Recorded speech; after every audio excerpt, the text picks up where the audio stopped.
Let's see if our tastes align.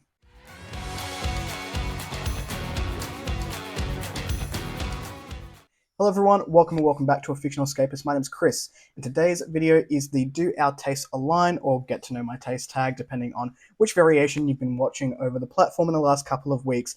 But this is an exciting tag which was created by Marines over at My Name is Marines and Sam over on Thoughts on Tomes, and I'll have their channels and original videos linked down below. And this is a way to get to know my specific tastes and how I go about, books and books rating and things on the platform here, to see if maybe we align or maybe we don't align. I know for myself, I quite like watching other content that people put out where our tastes don't necessarily align. I might find a new favorite. I might gravitate towards genre I've not read very much of before. And I think maybe I'm just nosy. Maybe I just like to know what people are reading because I love reading as an entertainment medium and also just a way to connect to other people. We'll just jump into it. There are 15 questions here. I have seen this tag floating around a fair bit. In terms of tagging people, if you're a content creator and you want to go ahead and do it, then please, by all means, do so. I'll see how we go at the end. I'm not a huge tagger of tags. We'll see. We'll see what happens. So we'll jump into the questions. The first question is, how do you rate books? Give a quick rundown of how you do your star ratings or if you don't use them. I personally do use star ratings. I find them helpful and I enjoy doing them. That is not the case for every person. In terms of star ratings and going like 1 to 5, I do appreciate things like Storygraph, which lets you have the 0.25 and 5 star, like 0.5 star ratings there, because I think that gives a clearer indication of where books fall. For myself personally, books will tend to fall within a 3 to 4.5 star range. A 5-star book has to completely knock my socks off. When I read, I will generally not read a book that sits between 1 to 2 stars. If a book is going to sit between 1 to 2 stars, and I'm not a DNFer, I just know my tastes quite well at this point. I very rarely DNF, but I think I'm so comfortable with my tastes that most things that I read and pick up or gravitate towards are going to be at least 3 stars. 1 star means I don't recommend this book, I didn't like it, I'm not sure why I completed it. 2 stars for me generally means it may have had 1 or 2 redeeming qualities in there, but overall I didn't enjoy it and I don't recommend this book to other people. 3 will mean I had an okay time with this book, and for me it did what it needed to do. There were good things, there were bad things, and I'm pretty middle of the road with it, but overall it was an okay time. 4, I really enjoyed the book. We start getting into much more enjoyment between 3 to 4 stars here. There are more good things than bad things for me personally, and I had a good time with the book. I would recommend this to people, but I'm not quite at reread stage for this particular book. When we hit that 4.5 star is when I'm like, okay, I'll probably reread this at some point in my life. I'm not a huge rereader. I don't enjoy doing it. But if I'm going to consider rereading it as a favorite or jump into any sort of top 10 list, it's going to be hitting between 4 to 4.5. A 5-star book I feel I give out really rarely, or maybe that's changed most recently when I've lent more into vibes, but a 5-star book has to wow me. It has to do something. It has to look at a new concept if I'm going philosophical. It has to delve into maybe an issue that I think has been done in a very clever way. The vibes have to be all there for a 5-star read to jump in there. I feel like I don't give them out that often. Maybe I have. I don't know. Maybe I'm just good at picking my reads. I'm unsure. In terms of like why and how I rate things, it tends to be a bit of a mix. I am at the forefront an alpha and beta reader for editors, for authors. So I'm always reading critically, and it's quite hard to turn that off sometimes. What I will look at is what is the target market of this book, and if I'm not it, can I adjust my thinking towards that particular target market? Is this book doing things that I enjoy personally, or is it? Am I just here? Am I just immersed in the world? Am I so sucked in that I don't care about those other things? So potentially any of those will be on the radar. Question number 2: how do you approach reviewing books? What's your review style? I sort of touched upon this before. I read critically when I alpha and beta read for authors. When I'm reviewing books, I'm really trying to find things that I think are positive for me and for other people. I tend to use the positive comment sandwich when I'm reviewing. So I'll go positive, things that I liked, things that I'm critical about, end on a positive to try and boost that author, even if it's a book that I didn't particularly like for myself. Hopefully being able to critically analyze, I don't know what happened there, analyze what would potentially work for other people. So I tend to try and find at least 3 positives in every book, that I pick up, whether it will be positive for me or another person, that is what I will try to showcase. I'll then try and add fair criticism in there. So maybe this particular thing didn't work for me, but it might work for other people. Or I actually actively didn't like this thing because of this reason. Very rarely will I pick up a book that I can't find a positive in. And that just may be, I've been a lifelong reader, so years of honing and finding my tastes there. 3. What's the book that made you a reader? What was your first favorite or the one that got you hooked? So as a kid, I've been a lifelong reader. I've read for as long as I can remember. I stopped a little bit during uni, just because the reading turned academic there, and I wasn't fun anymore. But potentially things like Rowan of Rin or Deltora Quest by Emily Rodda got me into reading. There's a book called A Tale of Time City by Diana Wayne Jones, which I really enjoyed as a kid. I've always read, and for as long as I can remember, like Goosebumps, Animorphs, Babysitter's Club, Nancy Drew, like I was nicking my mum's books back, when I was a wee kid, anything along those lines. So the book that made me a reader, probably the book that made me go, this is sick, was Hatchet by Paul someone. I'll find the cover, I'll put it up here, but I can't remember what it was called. Sorry, who the author was, the surname. This was a survival book where a young kid is abandoned on an island and has to just survive until rescue, or like try to get rescued. And I very much love dystopian and survival books, so that probably is the one that started a love of reading. 4. Do I have a genre niche? Are there certain genres you gravitate towards, or do you read widely across genres? I would say my genre niche, I'd say I read widely in the genres that I read, but I don't tend to gravitate towards things like contemporary or lit fic. I will read them if there's a good book in that area and I feel the need to gravitate towards one. But a niche that I personally love that I don't see a lot of people talk about is probably philosophical horror or philosophical sci-fi, where we are talking really deeply about thematics. And sometimes I will come away from those deeply philosophical sci-fi books and have to stare at a wall and question my entire existence because I'm not sure what just happened to me. Like, those books tend to be my absolute favorites. I really, really love philosophical horror and philosophical sci-fi, or horror that delves very deeply into a thematic that isn't necessarily like blood and guts, but it is something that is deeply unsettling. I'm thinking of Eric LaRocca here and their writing style and the themes that they tend to go into in their writing. But other than that, I read pretty widely. So for me, it's going to be philosophical sci-fi, philosophical horror, right at the top of my reading enjoyment, and then we'll delve into sort of fantasy, and then potentially sci-fi and horror there, followed by historical fiction and occasionally lit fic or contemporary. 5. Do you generally prefer character-driven or plot-driven stories? Can I cheat here and say world building? So if I have to pick out of the two, it will be plot for me personally. Something for me, because I'm a fantasy reader and I get immersed in these fantasy worlds, is world building. World building for me is first and foremost, then probably plot, and then character. I will forgive character work for an excellent world. And there's a book I was reading quite recently, Kavitri by Aman J. Beatty. I'll put the cover up here. Fantastic world, very dark, Indian-inspired progression fantasy thriller. The world is so grim and so dark and so lived in that I can feel it. When I'm in the page and I'm listening to the book, I can feel the world that I'm in. And I love that. Books like, another recent read for me was Dragon Your Bones by Tatiana Obi. I'll put the cover up here as well. This is a book too. But the world, the amount of culture building that's been done in this world just immerses me into that culture. So neither, but world building, potentially, is the top tier for me. What is a book you love so much that you don't care if others like it? A book you love enough for everyone. I did pick this one up, and I think it's still my answer. I'm mulling over it now. This would probably be The Picture of Dorian Gray. So if we're talking about this deeply thematic understanding of, or I guess look at particular themes, The Picture of Dorian Gray really delves into how society views beauty and vanity. And I think that this still holds up today, and it is probably my favorite book of all time at this point. If people don't like classics, I will still recommend, go and pick it up, because thematically it is so important. and it is still relevant to what people go through today.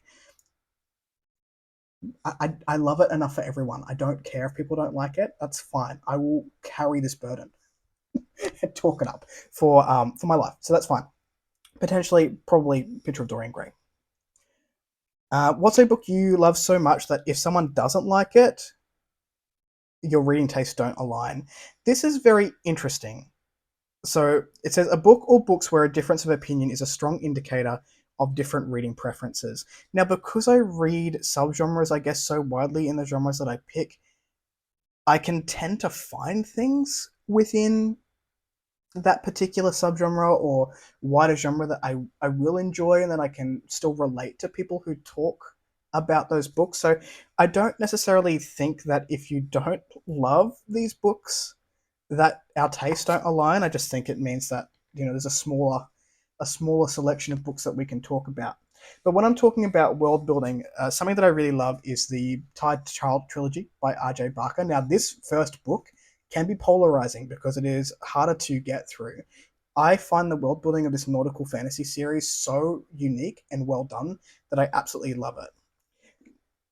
I think if you put this down, though, I don't know that our tastes don't necessarily align. It just may mean that this is not the series that we talk about. Another one of my favorite series, or probably my favorite series at the moment, is The War Eternal by Rob J. Hayes. So this is book one, Along the Razor's Edge here. This is probably more character heavy than really a lot of other books that I would gravitate towards, but we're following Ascara Halcyon as she grows up. And what I love about this book is we age up, well, the series is that we age up with this character, and she's an unreliable narrator who's very self-aware. So I think potentially, if you don't like anything about Along the Razor's Edge, maybe our tastes don't align. But I'm sure we'd find other things to talk about. Anyway. All right, so number 8, what's in your trash pocket? What books, tropes, or themes you know are bad but you love them anyway? I think anything can be done well. I will say something that deal breakers is the next question. Okay, I don't want to go do 2 for 1. I will say that I love is a strong word. Anyway, whatever. Rip the band-aid off. Just shame yourself on the internet. It's fine. You've done it before. I really enjoy male romance with flowery prose and like the guard prince dynamic. I don't know what it is. It is just not a genre that I would usually gravitate towards. I don't really gravitate towards romantasy, but male prince guard situation, I tend to enjoy it. Even contemporary, I read one called Cubs and Campfires, which is a spicy male romance last year by an Aussie author, Dylan Drake. So I'll put the cover up here. It was so cute. It was so sweet. It was very spicy, and I really enjoy it. But I know that people think these books are trash. So normally, if I'm in a reading slump, I will tend to gravitate towards one of these, or I'll throw one in occasionally. I've got Most Ardently, which is a trans masculine Pride and Prejudice retelling somewhere behind me, and that will probably be the next one that I pick up. So I guess that one. Also, I don't hate Enemies to Lovers, done well. I have a few books where this is done well. I think most of the time it's done like trash, like actual trash. But if it's done well, I don't mind that one either. Number 9, do you have any deal breakers in books? Something that, if present, immediately turns you off from a book.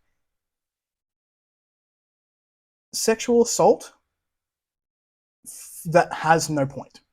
Or the only way that a female character grows is sexual assault. It grinds my gears so fucking much because I feel like it is a cheap shot, particularly from male authors, that this is the only reason that your female characters can grow. Get fucked. Respectfully, get fucked. Don't like it. Don't like it at all. Question number 10. What is a strong opinion you have about a book released in the last year? Fourth Wing, trash. It is objectively not good, that entire series. Or, can I say that? I haven't read it. I read like 5 pages and I can't.